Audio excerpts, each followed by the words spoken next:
This edition of the Ridley Report is brought to you by Freaking.com.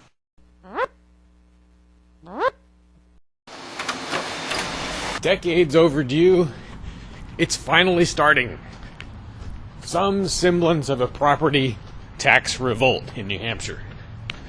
By declaring his controversial home a parsonage or church or something like that,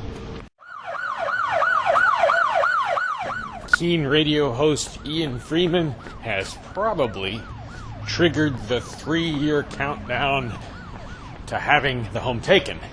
Now, when I say home, there are really different words that I could use for this spot. I could call it the Keene Activity Center, which is sort of part of the, duplex that makes up Ian's property. That place is even more controversial than Ian's house. Although, I'm really not sure what all the definitions are here and what all the geographic significance of each part of the property is. And I'm not sure if the Keene Activity Center is part of that, if it's just Ian's house. But anyway, the important thing is there's a property there that's basically going into revolt status. Now, if I understand correctly, this situation is different from what's developing in Grafton, where Free Stater John Cannell owns a church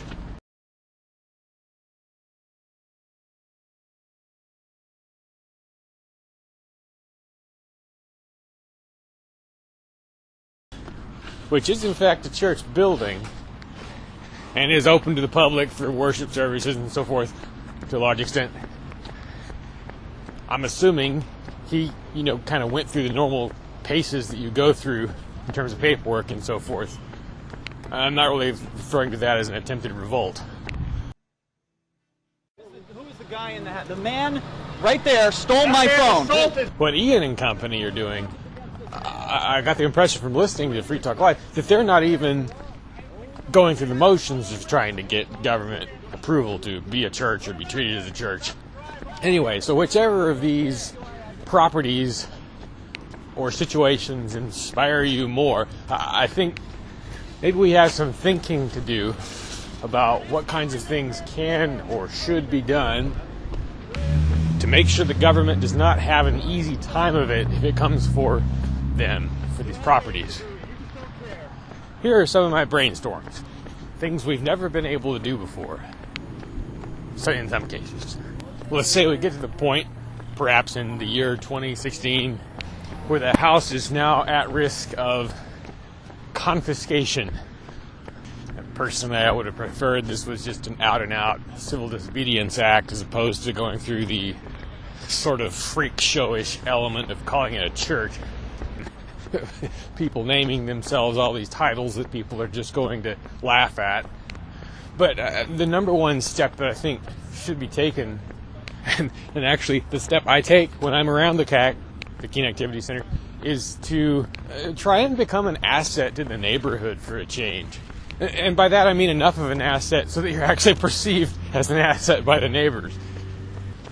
I've only ever heard of one situation where the people who inhabit the CAC have gone out and cleaned up the neighborhood or something like that. It's not a dirty neighborhood, but it's very residential, and whenever I've been to the CAC, I felt actually kind of uncomfortable being there. Like it's sort of like I'm taking up parking space away from people who live in the area.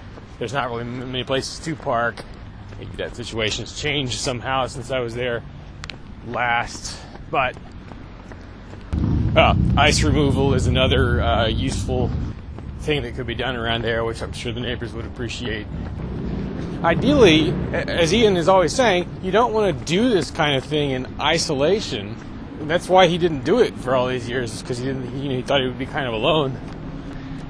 But isolating themselves is exactly what the folks in the CAC tend to be doing. Why are you threatening? I just got a video an camera. Object in your hand, and it's very threatening. Perhaps you should The camera is threatening to you, Kay? Yes, I think it is. You just stepped up to me. Isn't that what you used to do? By failing to win the support of the neighborhood, at least some support. Well, they probably get some, but I don't sense much effort to maximize that. What are you arresting this man for? You've seen the dramatic liberty arrests in Keene, New Hampshire. Now see 111 reasons why you should move there and reinforce these gutsy activists.